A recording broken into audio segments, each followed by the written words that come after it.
Outlander season finale recap. You gotta have faith. Wow, I was going to get on here and be all like, Claire's alive, hooray. Because even though that was a given, it is still something to celebrate. But then Outlander had to go and give us the death of a major character anyway. A death so brutal the loss will reverberate through the rest of the series. A death so heartbreaking, reader, I sobbed my face off. Rollo is dead. The sweetest, goodest boy there ever was is dead. And to make that dog's death even more gutting, it happens the morning after Rachel tells Ian she's pregnant, and the two decide to ditch the war effort and move back to Fraser's Ridge in North Carolina with Jamie and Claire. He waited, I think, until he knew you were here for me, Ian says through tears to Rachel. He was taking care of Ian until the very end. Rollo. Outlander really loves to kick us when we're down, huh? Fine, it is nice that Jamie and Claire will be headed back to the Ridge and will have Ian and Rachel and their future progeny with them.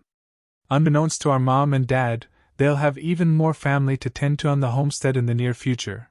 Bree, Jem, and Mandy make it through the stones and reunite with Roger and Buck at Lallybrook, where Bree and Roger decide not to return in 1980 and instead return to Claire and Jamie's time. Travel of both the time and transatlantic varieties is never without obstacles on this show, so let's assume these two face some issues getting home, but still, it will admittedly be nice to have the Frasers back together. For the love of God, tell me Marzali and Fergus will appear in Season 8. It'll also be sweet to watch Bree tell Jamie about meeting his father. The scene shared between granddaughter and her unknowing grandfather was gorgeous and a perfect pitch for that Outlander prequel in the works. If you thought Jamie loved Claire, just wait until you listen to a grieving Brian talk about how much he loved his wife, Ellen. I was getting misty-eyed just hearing him share that he hasn't been able to close the door on their love and move on, and how he might never be able to. Now imagine watching their full love story play out on screen. I am ready, willing, and able to prequel weep. And if Fraser's Ridge already sounds like it'll be buzzing once again in Season 8, wait until you hear about its newest resident. We'll get to her, but first, let's check on Claire's healing process. The patient is doing great. Denny is certainly relieved. Once Claire is up walking around again, he finds her to tell her just how horrible it was to operate on someone he knows, more than knows, someone he loves.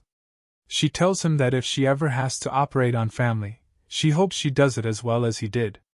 This mentor-slash-mentee relationship has been one of the real treats in Season 7, and although there are no plans at the moment, I do hope Denny somehow winds up setting down roots in North Carolina eventually. What a dream team. Denny isn't the only person who has recently helped to save Claire's life, though. We finally, mercifully, get some closure to the strange and strangely satisfying throuple mess we had going on between Claire, Jamie, and Lord John. When Lord John learns that Claire has been shot, he comes to check in on her as soon as he can. Claire seems grateful to see him and also wildly annoyed that the ding-dong version of her husband has arrived right on time to mark his territory, informing Lord John that he isn't allowed to call Claire "my dear," and demanding to know why he's here. Thankfully, Lord John isn't looking to poke the bear that is Jamie's jealousy and ego. Perhaps he doesn't feel like getting his other eye punched into his brain, just a guess. The two men don't exactly have a friendly bit of closure, but they both agree that there's nothing more to discuss about what happened and are moving on with it all. Claire, however, gives us the moment this whole messy situation deserves when she calls John back to her side and takes his hand. Jamie might punch a hole in the wall, but to his credit, does not. With tears in her eyes, she apologizes to John for never properly thanking him for everything he did for her. He saved her life, she tells him. We saved each other, he replies. Jamie almost looks as though he is starting to get some perspective on what happened, and maybe one day, he and John can get back to being old friends again. His exit from the makeshift hospital does seem to have a hint of finality to it, though. Will this be the last time Jamie and Claire actually lay eyes on Lord John Grey? Say it ain't so.